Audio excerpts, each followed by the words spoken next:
প্রবল ঝাঁকুনিতে ঘুম ভাঙল। চোখ মেলে দেখি বড় ফুপু, পাশের বিছানা খালি, বাদল নেই। সকালে ঘুম ভাঙতেই প্রথম যে জিনিসটা জানতে ইচ্ছে করে তা হচ্ছে কটা বাজে। বড় ফুপুকে এই প্রশ্ন করব না ভাবছি, তখন তিনি কাঁদো কাঁদো গলায় বললেন, কেলেঙ্কারি হয়েছে। কি কেলেঙ্কারি? মানুষকে মুখ দেখাতে পারবো না রে। আমি বিছানায় বসতে বসতে বললাম, মেরিন ইঞ্জিনিয়ার রাতে এসেছিল, তারপর আর রাতে ফিরে যায়নি, তাই তো? তুই জানলি কি করে? অনুমান করছি। আমি সকালে একতলায় নেমে দেখি ওই ছেলে আর রিঙ্কি। ছেলে নাকি রাতে তোর ফুপার অসুখের খবর পেয়ে এসেছিল, ঝড় বৃষ্টি দেখে আর ফিরে যায়নি। আর ওই বদমে সারা রাত ওই ছেলের সঙ্গে গল্প করেছে। বলো কি? আমার তো হাত ঘামছে। কীরকম বদমে চিন্তা করে দেখ, মেয়ের কত বড় সাহস। ওই ছেলে এসেছে ভালো কথা, আমাকে তো খবরটা দিবি। আমি গম্ভীর গলায় বললাম, ওই ছেলেরই বা কেমন আক্কেল, রাত দুপুরে এলো কি জন্য? হ্যাঁ, দেখ না কাণ্ড। বিয়ে হয়নি কিছু না, শুধু বিয়ের কথা হয়েছে, এর মধ্যে নাকি সারা রাত জেগে গল্প করতে হবে। রাত কি চলে গেছে নাকি? এখন ধর কোনো কারণে বিয়ে যদি ভেঙে যায়, তারপর আমি মুখ দেখাবো কিভাবে? আমি এক্ষুনি নিচে যাচ্ছি ফুপু, ওই ফাজিল ছেলের গালে ঠাস করে একটা চর মারবো, তারপর দ্বিতীয় চর রিঙ্কির গালে। মেয়ে বলে তাকে ক্ষমা করার কোনো অর্থ হয় না। তুই সবসময় অদ্ভুত কথাবার্তা বলিস কেন?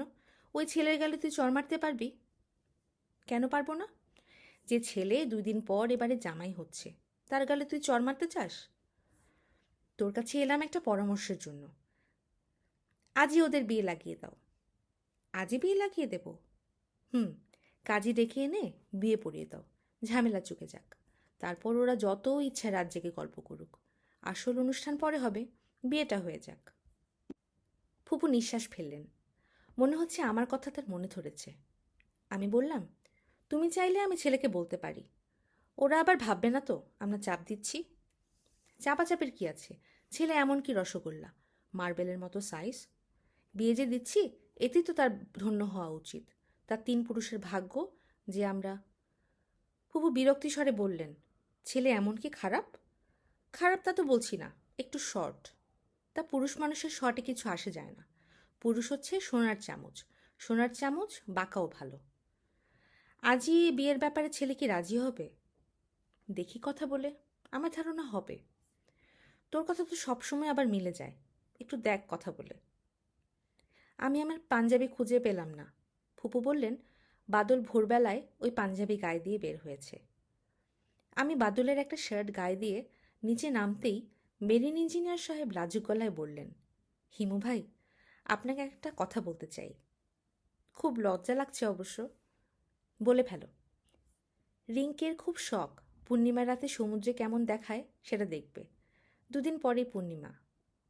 ও আচ্ছা, 2 দিন পরেই পূর্ণিমা, তা তো জানতাম না। মানে কথায় কথা বলছি, ধরুন আজ যদি বিয়েটা হয়ে যায়, তাহলে আজ রাতের ট্রেনে রিঙ্কিকে নিয়ে কক্সবাজারের দিকে রওনা করতে পারি। বিয়ের আনুষ্ঠানিকতা শেষ করে রাখা আর কি, পরে একটা রিসেপশনের ব্যবস্থা না হয় হবে। তোমার দিকের আত্মীয় স্বজনরা? ওদের আমি ম্যানেজ করব। আপনি যদি শুধু এদের বুঝিয়ে সুঝিয়ে একটু রাজি করান। মানে রিঙ্কি বাচারের দীর্ঘদিনের শখ, ওর জন্যই খারাপ লাগছে।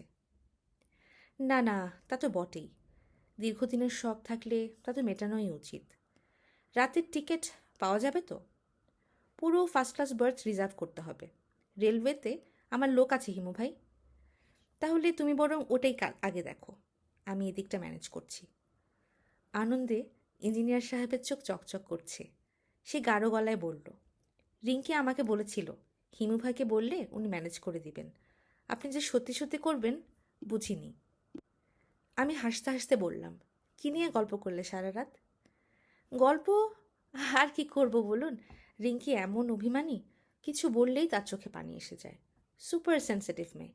কথায় কথায় একসময় বলেছিলাম যে ইউনিভার্সিটিতে পড়ার সময় হেনা নামের একটা মেয়ের সঙ্গে সামান্য পরিচয় হয়েছিল। এতেই রিঙ্কি কেঁদে অস্থির।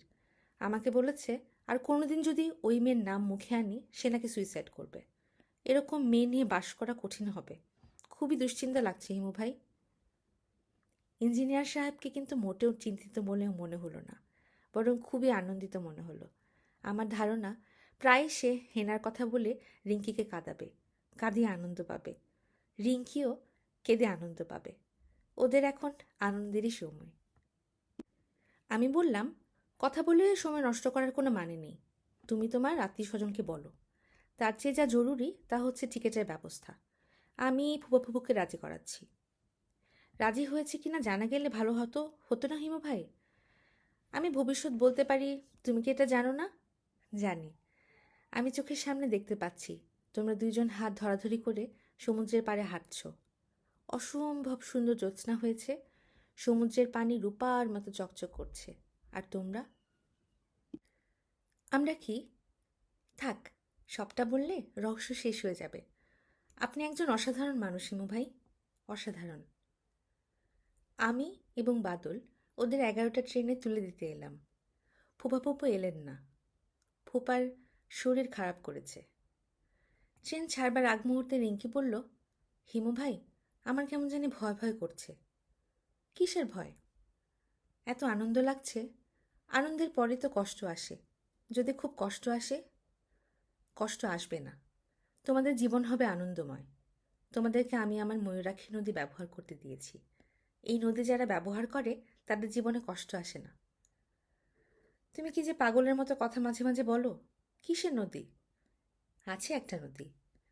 আমি আমার অতি প্রিয় মানুষদের শুধু সেই নদী ব্যবহার করতে দিই, অন্য কাউকে দেই না। তুমি আমার অতি প্রিয় একজন, যদিও খানিকটা বোকা, তবু প্রিয়। তুমি একটা পাগল, তোমার চিকিৎসা হওয়া দরকার। ট্রেন নড়ে উঠল। আমি জানলার সঙ্গে সঙ্গে এগোতে লাগলাম। রিঙ্কির আনন্দময় মুখ দেখতে এত ভাল লাগছে। রিঙ্কির চোখে এখন জল, সে কাঁদছে।